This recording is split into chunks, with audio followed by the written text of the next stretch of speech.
Happy new year 2026. 2026 എല്ലാവർക്കും ഒരു super year ആയിരിക്കട്ടെ. അപ്പോൾ പുതിയ വർഷത്തെ പുതിയ വീഡിയോ ആണ് നമ്മുടെ, അതുകൊണ്ട് തന്നെ വളരെ സ്പെഷ്യൽ വീഡിയോ ആണ്. എങ്ങനെയുണ്ടായിരുന്നു എല്ലാവർക്കും ന്യൂ ഇയർ ആഘോഷങ്ങളൊക്കെ? തകർത്തോ എല്ലാവരും? നാട്ടിൽ പിന്നെ ഒരു പ്രത്യേക ഒരു വൈബാണ് ന്യൂ ഇയർ ആഘോഷിക്കാനായിട്ട്. ന്യൂ ഇയർ എന്നല്ല, ആ ഒരു ഡിസംബർ മന്ത് സ്റ്റാർട്ട് ചെയ്യുമ്പോൾ തൊട്ട് ഒരു പ്രത്യേക വൈബാണ് കേട്ടോ. നാട്ടിലായിരുന്നപ്പോൾ ഞാനും ഫോർട്ട് കൊച്ചിയിലൊക്കെ പോകുമായിരുന്നു ന്യൂ ഇയറിൻ്റെ ഡെക്കറേഷനും ഒക്കെ കാണാനായിട്ട്. ക്രിസ്മസ് സമയത്തോ എപ്പോഴെങ്കിലുമൊക്കെ ആയിട്ട് പോകുമായിരുന്നു. എന്തായാലും വർഷത്തിന് മുടങ്ങാതെ പോകുമായിരുന്നു അവിടെ. അതൊക്കെ എനിക്ക് ഇവിടെ വന്നിട്ട് ശരിക്കും മിസ് ചെയ്യുന്നുണ്ട് കേട്ടോ. ചെന്നൈയിൽ അങ്ങനത്തെ ഒരു ന്യൂ ഇയർ ആഘോഷങ്ങളൊന്നുമില്ല. പിന്നെ ഇതുപോലെ മാളൊക്കെ ബേസ് ചെയ്തിട്ടാണ് കുറച്ച് ഡെക്കറേഷൻസും കാര്യങ്ങളൊക്കെ കൂടുതലായിട്ടുള്ളത്. അപ്പോൾ നമ്മൾ നേരെ ഫിനിക്സ് മാളിലേക്ക് വെച്ച് പിടിച്ചു. അല്ലാതെ നമുക്ക് വേറെ വഴിയില്ല. വേറെ ബീച്ചിലോ അങ്ങനെയുള്ള സ്ഥലങ്ങളിലൊന്നും അങ്ങനെ ന്യൂ ഇയർ ആഘോഷമായിട്ടൊന്നും കാര്യമായിട്ട് അങ്ങനെ ഇല്ല കേട്ടോ. പിന്നെ പ്രൈവറ്റായിട്ട് കുറേ റിസോർട്ടിലും അല്ലാതെ ക്ലബ്ബുകളിലും പിന്നെ ഹോട്ടൽസിലൊക്കെ ഉണ്ട്. പക്ഷെ അവിടെ ഒന്നും നമ്മൾ പോയൊന്നുമില്ല. അപ്പോൾ നിങ്ങളുടെ ന്യൂ ഇയർ ആഘോഷങ്ങൾ എങ്ങനെയുണ്ടായിരുന്നു? എങ്ങനെയാണ് ആഘോഷിച്ചത് എന്നൊക്കെ ഒന്ന് കമൻറ്റ് ചെയ്യണം കേട്ടോ. ഫോർട്ട് കൊച്ചിയിലൊക്കെ അടിപൊളി ആഘോഷമായിരിക്കുള്ളൂ. ഇതുപോലെ ഫോർട്ട് കൊച്ചിയിലെ പോലെ ഇത്തവണ തിരുവനന്തപുരത്തും പിന്നെ കാസർഗോഡ് അങ്ങനെ കുറേ സ്ഥലത്ത് ന്യൂ ഇയറിൻ്റെ ആഘോഷങ്ങൾ ഒരുപാടുണ്ടായിരുന്നു. മലയാളികൾ മൊത്തമായിട്ട് ആ ഒരു കൊച്ചിയിലെ വൈബ് ഏറ്റെടുത്തു എന്നാണ് നമ്മൾ ന്യൂസിലൊക്കെ കണ്ടത് കേട്ടോ. എനിക്കും ഭയങ്കര സന്തോഷം തോന്നി. നമുക്ക് വരുന്ന ആഘോഷങ്ങളൊക്കെ നമ്മൾ ശരിക്കും ആഘോഷിക്കണം. സന്തോഷിക്കാൻ കിട്ടുന്ന അവസരങ്ങളൊക്കെ നമ്മൾ ശരിക്കും യൂട്ടിലൈസ് ചെയ്യണം എന്നാണ് എൻ്റെ ഒരു, ഞാൻ അങ്ങനത്തെ ഒരാളാണ് കേട്ടോ. അപ്പോൾ ഞങ്ങളുടെ ന്യൂ ഇയർ ആഘോഷം ഇതാ ഇവിടെ ഫിനിക്സ് മാളിലാണ്. ചെന്നൈയിലെ ഫിനിക്സ് മാളാണ് നമുക്ക് ഏറ്റവും നിയറസ്റ്റ് ആയിട്ടുള്ള മാള്. അപ്പോൾ പിന്നെ നേരെ അങ്ങോട്ട് തന്നെയാണ് വന്നത്. അപ്പം ഇവിടെ ഒരുപാട് ന്യൂ ഇയർ ഡെക്കറേഷൻസ് ഒക്കെ ഉണ്ടായിരുന്നു. അപ്പോൾ അതൊക്കെ ഇങ്ങനെ കണ്ടു. ഞാൻ 1-2 മാത്രമേ വീഡിയോ എടുത്തിട്ടുള്ളൂ. നിറയെ ഉണ്ടായിരുന്നു. പക്ഷേ അങ്ങനെ ഓവർ ക്രൗഡഡൊന്നും ആയിരുന്നില്ല കേട്ടോ. അതുകൊണ്ട് തന്നെ നമുക്ക് എല്ലായിടത്തും നടക്കാനൊക്കെ പറ്റി. അങ്ങനെ ഞാനിങ്ങനെ നടന്ന് ഇങ്ങനെ നോക്കിക്കൊണ്ടിരിക്കുമ്പോഴാണ് പെട്ടെന്ന് മിനീസോ കണ്ടത് കേട്ടോ. മിനീസോ കണ്ടു കഴിഞ്ഞാൽ എനിക്ക് ചുമ്മാ ഒന്ന് കയറണം. ഒന്നും വാങ്ങിക്കാനൊന്നും ഉണ്ടായിട്ടില്ല, എന്നാലും ഒന്ന് കയറണം. അങ്ങനെ കയറി അൽഗുലത്തെ കുറച്ച് സാധനങ്ങൾ ഞാൻ വാങ്ങിച്ചുള്ളൂ. ഒരുപാടൊന്നും വാങ്ങിക്കാറില്ല. ഇവിടെ അത്യാവശ്യം എക്സ്പെൻസീവ് ആണെങ്കിലും നല്ല ക്വാളിറ്റി ആയിട്ട് എനിക്ക് തോന്നിയിട്ടുണ്ട്. അപ്പോൾ ഞാനങ്ങനെ ഒരുപാട് നമുക്ക് ആവശ്യമുള്ള സാധനങ്ങൾ മാത്രം എന്ന് മനസ്സിൽ വിചാരിച്ചിട്ട് ഞാൻ വാങ്ങിക്കുള്ളൂ. അല്ലെങ്കിൽ നമുക്കെല്ലാം വേണമെന്ന് തോന്നിപ്പോവും. അങ്ങനെ ഞാനൊരു കുഞ്ഞി കവറിൽ 1-2 സാധനങ്ങൾ വാങ്ങിച്ചു. അത് കഴിഞ്ഞ് ഞങ്ങളുടെ നടപ്പ് വീണ്ടും തുടങ്ങി. ഇത് വിശപ്പിൻ്റെ വിളി വന്നിട്ടുള്ള നടപ്പാണേ. 7:30 ആയപ്പോഴാണ് ഞങ്ങൾ വീട്ടിൽ നിന്ന് പോകുന്നത്. 8:15 മുന്നായിട്ട് ഞങ്ങളിവിടെ എത്തുകയും ചെയ്തു. പിന്നെ കുറേ നേരം നടന്നു. ഇപ്പോൾ 9:30, 9:45 അപ്പോൾ ഞങ്ങൾക്ക് എല്ലാവർക്കും നന്നായിട്ട് വിശക്കാൻ തുടങ്ങി. കാരണം ഫുഡ് കഴിക്കേണ്ട സമയമൊക്കെ കഴിഞ്ഞു. ഒരു ചായ കുടിച്ച് അതേ ഉള്ളൂ. സ്നാക്സ് ആയിട്ടും കാര്യമായിട്ടൊന്നും കഴിച്ചില്ല. അങ്ങനെ ഞങ്ങൾ നേരെ ഫുഡ് കോർട്ടിലേക്ക് പോയി. നല്ല വിശപ്പായിരുന്നു. അങ്ങനെ ഷൈച്ചേട്ടൻ എന്താ ഓർഡർ ചെയ്ത് ഫുഡ് വാങ്ങിക്കാൻ പോയേക്കുക. അറേബ്യൻ ഹട്ട് എന്ന് പറഞ്ഞൊരു സ്ഥലത്തു നിന്നാണ് നമ്മൾ വാങ്ങിച്ചത് കേട്ടോ. നല്ല തിരക്കായിരുന്നു. ഭാഗ്യത്തിന് നമുക്കൊരു ടേബിൾ കിട്ടി. അപ്പം ഞങ്ങളവിടെ വെയിറ്റ് ചെയ്തു. ആൾ പോയി വാങ്ങിച്ചോണ്ട് വന്നു കേട്ടോ. ഒരു ഷവർമ പ്ലാറ്ററും പിന്നെ ബ്രോസ്റ്റഡ് ചിക്കനുമാണ് വാങ്ങിച്ചത്. കുഴപ്പമില്ലായിരുന്നു ഷവർമ പ്ലാറ്റർ. നിറയെ പച്ചക്കറിയൊക്കെ ഉണ്ടായിരുന്നു. കൂടുതലായിരുന്നു, ചിക്കനേക്കാൾ കൂടുതൽ പച്ചക്കറിയായിരുന്നു എന്ന് എനിക്ക് തോന്നി. എന്നാൽ അത്യാവശ്യം ക്വാണ്ടിറ്റി ഉണ്ടായിരുന്നു കേട്ടോ. പിന്നെ നമ്മുടെ ബ്രോസ്റ്റഡ് ചിക്കൻ അത് നല്ലതായിരുന്നു കേട്ടോ. അങ്ങനെ പാറുവിന് ഇച്ചിരി എരിവൊക്കെ കുറഞ്ഞ ഫുഡാവട്ടെ എന്ന് വിചാരിച്ചിട്ടാണ് ബ്രോസ്റ്റഡ് ചിക്കൻ വാങ്ങിച്ചത്. അതൊക്കെ കഴിച്ചിട്ട് ഞങ്ങൾ ഒരു 11:15, 11:30 ആയപ്പോഴേക്കും 11:15 കഴിഞ്ഞപ്പോഴേക്കും ഞങ്ങൾ മാളിൽ നിന്ന് ഇറങ്ങി. അപ്പം അതാ പുറത്ത് വന്നപ്പോൾ ഇത് നല്ല മഴയല്ല, ചെറുതായിട്ട് മഴ പൊടിയുന്നു കേട്ടോ. അങ്ങനെ മഴ ഇപ്പം കുറച്ച് ദിവസങ്ങളായിട്ട് ചെന്നൈയിൽ ഉണ്ടായിരുന്നേ ഇല്ല. അങ്ങനെ ഇതാ മഴ പയ്യെ മഴയൊക്കെ ആസ്വദിച്ച് വീട്ടിൽ വന്നപ്പം നമ്മുടെ അപ്പാർട്ട്മെൻറ്റിൻ്റെ മുന്നിൽ ഇവിടുത്തെ നമ്മുടെ അടുത്തുള്ള അപ്പാർട്ട്മെൻറ്റിലെ ഫ്ലാറ്റിലെ ആൻറ്റി ഇതുപോലെ കോലമൊക്കെ ഇട്ടിട്ടുണ്ടായിരുന്നു കേട്ടോ. ഹാപ്പി ന്യൂ ഇയർ എന്ന് പറഞ്ഞിട്ട്.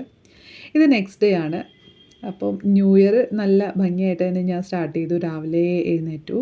ഒരുപാട് വെളുപ്പിനെയൊന്നുമല്ല, എന്നാലും രാവിലെ തന്നെ എഴുന്നേറ്റ് കുളിച്ച് വിളക്കൊക്കെ കൊളുത്തി. അതിൻ്റെ വീഡിയോ ഒന്നും ഞാൻ എടുത്തില്ല കേട്ടോ. എനിക്ക് നല്ല റിലാക്സ് ആയിട്ട് ചെയ്യണം എന്ന് തോന്നി അതെല്ലാം. അപ്പോൾ വീഡിയോ എടുക്കുമ്പോൾ നമ്മുടെ കോൺസെൻട്രേഷൻ അങ്ങോട്ട് പോകും. അപ്പോൾ അതെല്ലാം കഴിഞ്ഞു. ഇത് നമ്മൾ ഇന്നലെ മിനിസോന്ന് വാങ്ങിച്ച സാധനങ്ങളാണ് കേട്ടോ. അപ്പം ഞാൻ ഒരുപാടൊന്നും വാങ്ങിച്ചില്ല. ഇതുപോലെ ഫേസ് മാസ്ക് ഷീറ്റ് വാങ്ങിച്ചു 2 പിന്നെ ഒരു നല്ല നെയിൽ പോളിഷ് വാങ്ങിച്ചിട്ടുണ്ട് കേട്ടോ. എനിക്ക് ന്യൂട്രൽ കളേഴ്സാണ് ഇങ്ങനത്തെ ഭയങ്കര ഇഷ്ടം. അപ്പം ഒരു ഗ്രീൻ ഷെയ്ഡാണത്. പിന്നെ ഇതുപോലൊരു ടവൽ വാങ്ങിച്ചു. നല്ല സോഫ്റ്റ് ഒരു ടവലാണ്. 170 രൂപ കേട്ടോ അതിന്. എനിക്ക് ഭയങ്കര ഇഷ്ടപ്പെട്ടു. ബ്ലൂവും ഇതുമാണ് ഉണ്ടായിരുന്നത്. ബ്ലൂ എൻ്റെ കയ്യിൽ ഒരെണ്ണം ഉണ്ട്, ഇതല്ല വേറെ ഞാൻ ആമസോണിൽ നിന്ന് വാങ്ങിച്ചത്, നന്നായിട്ട് വെള്ളം വലിക്കുന്ന ടൈപ്പ്. അപ്പോൾ ഒരെണ്ണം കൂടി ഇരിക്കട്ടെ എന്ന് വിചാരിച്ചു, അല്ലെങ്കിൽ പാറൂനാണെങ്കിലും വേണമെങ്കിൽ ഉപയോഗിക്കാം. അപ്പം അങ്ങനെ അതൊക്കെ വാങ്ങിച്ചു. മിനീസോന്ന് എന്തെങ്കിലുമൊക്കെ വാങ്ങിച്ചില്ലെങ്കിൽ ഒരു സമാധാനക്കേടാട്ടോ. എന്തെങ്കിലും നമുക്ക് അവിടെ നിന്ന് കിട്ടും. എന്നാലും എനിക്ക് ആവശ്യമില്ലാത്ത സാധനങ്ങൾ ഞാൻ ചുമ്മാ വാങ്ങിക്കില്ല കേട്ടോ. അപ്പോൾ ഇത് എൻ്റെ കിച്ചണിലേക്കുള്ള പുതിയൊരു ആഡഡ് സാധനമാണ്. ഇത് നമ്മുടെ ഈ പാത്രങ്ങളൊക്കെ കഴുകി വയ്ക്കുന്ന ട്രേ ഇല്ലേ, അതാണേ. അപ്പം എൻ്റെ കയ്യിലൊരു പ്ലാസ്റ്റിക്കിൻ്റെ ഒരു ട്രേ ആണ് ഞാൻ യൂസ് ചെയ്തിരുന്നത്. ഇപ്പോൾ കുറേ നാളായി, അതിനൊരു കുഴപ്പമില്ല. അപ്പം അതിൽ പാത്രങ്ങളൊക്കെ ഒന്ന് അടക്കി വയ്ക്കാം. പിന്നെ ഇത് വാങ്ങിച്ചത് നമുക്ക് അടിയിൽ ട്രേ ഉണ്ട്, അപ്പം വെള്ളം എങ്ങും വീഴില്ല. ആ ഒരു സൗകര്യത്തിനൊക്കെ വേണ്ടിയിട്ടാണ്. അപ്പോൾ കുറച്ച് നാളായി ഞാനിത് വാങ്ങിക്കണമെന്ന് ആഗ്രഹിക്കുന്നു. അങ്ങനെ ഇത്തവണ വാങ്ങിച്ചു കേട്ടോ. അപ്പോൾ നല്ല സാധനമായിട്ട് എനിക്ക് തോന്നി. അത്യാവശ്യം യൂസ്ഫുള്ളാണ്. നമുക്ക് സ്പൂണൊക്കെ ഇടാനായിട്ട് സൈഡിൽ ഒരു ചെറിയൊരു റാക്ക് കൊടുത്തിട്ടുണ്ട്. അതുകൂടാതെ തന്നെ അതിൽ സ്പൂൺ ഇടാനായിട്ട് ഒരു ഡിസൈൻ മാതിരി കൊടുത്തിട്ടുണ്ട് സൈഡിൽ. അപ്പോൾ അതും നമുക്ക് വളരെ യൂസ്ഫുള്ളാണ്. പിന്നെ ഇങ്ങനെ ഹാൻഡിലുണ്ട് പൊക്കിയെടുക്കാനായിട്ടൊക്കെ. അപ്പം നല്ലൊരു സാധനമായിട്ട് എനിക്ക് തോന്നി. സ്റ്റീലും അത്യാവശ്യം ക്വാളിറ്റി ഉള്ളത് വാങ്ങിച്ചു കഴിഞ്ഞാൽ കുഴപ്പമില്ല എന്നാണ് ഞാനിപ്പം വാങ്ങിച്ചിരിക്കുന്നത്. ക്വാളിറ്റി ഉണ്ടെന്നാണ് അതിൽ റിവ്യൂസൊക്കെ കാണുന്നത്. 899 ആണ് ഞാൻ വാങ്ങിച്ചത്.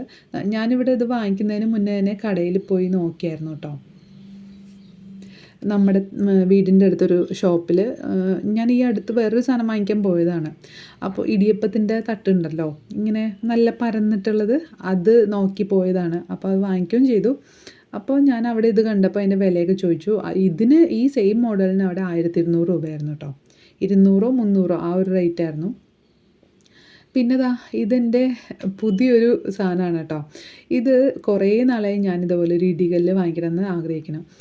കാരണം നമ്മുടെ ഇവിടെ ഒരെണ്ണം ഉണ്ട് കരിങ്കല്ലിൻ്റെ, പക്ഷേ അതിൻ്റെ ഉള്ളിലിങ്ങനെ വാവട്ടം ഭയങ്കര കുറവാണ്. 2-3 ഉള്ളി ചതയ്ക്കുമ്പോഴേക്കും ചാടി പുറത്ത് വരും. അപ്പം ഞാൻ എപ്പോഴും വിചാരിക്കും നല്ലതൊരെണ്ണം വാങ്ങിക്കണമെന്ന്.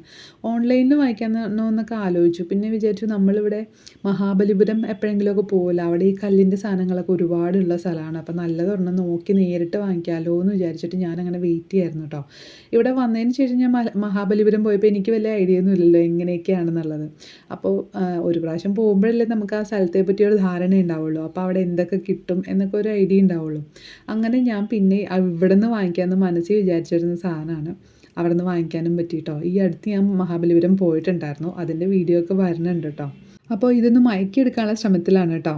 വെളുത്തുള്ളി, നല്ല കല്ലുപ്പ്, അതുപോലെ കുരുമുളക്, ഈ 3 കാര്യങ്ങളും അണുനാശിനിയാണ്. അപ്പോൾ അത് ഉപയോഗിച്ചിട്ടാണ് നമ്മളിത് മയക്കിയെടുക്കാനായിട്ട് ഇനി നെക്സ്റ്റ് സ്റ്റെപ്പ് ചെയ്യണം കേട്ടോ. നന്നായിട്ട് ചതച്ച് അത് പേസ്റ്റ് പോലെ ആക്കിയിട്ട് അതിൻ്റെ സൈഡിലൊക്കെ ഞാൻ പുരട്ടി വെച്ച് കുറച്ച് സമയം കഴിഞ്ഞിട്ട് ഞാൻ നന്നായിട്ട് വാഷ് ചെയ്തെടുത്തു. അത്രയേ ഉള്ളൂ കേട്ടോ പ്രോസസ്സ്. പച്ചരി ഇടിച്ച് പൊടിച്ചും അരച്ചും ഒക്കെ ചെയ്യാറുണ്ട്. അതിന് പകരമായിട്ടാണ് ഞാൻ കഞ്ഞിവെള്ളം ഉപയോഗിച്ചത് കേട്ടോ. അപ്പോൾ നമ്മുടെ കല്ല് നന്നായിട്ട് വാഷ് ചെയ്ത് റെഡിയാക്കി എടുത്താൽ മയങ്ങി കിട്ടി. അപ്പോൾ അത്രയേ ഉള്ളൂ നമ്മുടെ ഇന്നത്തെ വീഡിയോ. പുതിയ വർഷത്തെ പുതിയ വീഡിയോ ആണ്.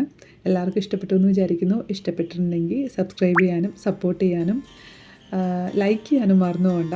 നിങ്ങളുടെ സജഷൻസും കമൻറ്റായിട്ട് എന്നെ അറിയിക്കുക. അപ്പോൾ എല്ലാവർക്കും ന്യൂ ഇയറൊക്കെ അടിപൊളിയായിരിക്കട്ടെ. പുതിയ വർഷം പുതിയ പ്രതീക്ഷകളും ഒക്കെ ആയിട്ട് ഏറ്റവും മനോഹരമായൊരു വർഷമായിരിക്കട്ടെ എന്ന് ആശംസിക്കുന്നു. അപ്പോൾ എൻ്റെ വീഡിയോ ഇത്ര സമയം കണ്ടിരുന്ന എല്ലാവർക്കും താങ്ക് യു സോ മച്ച്.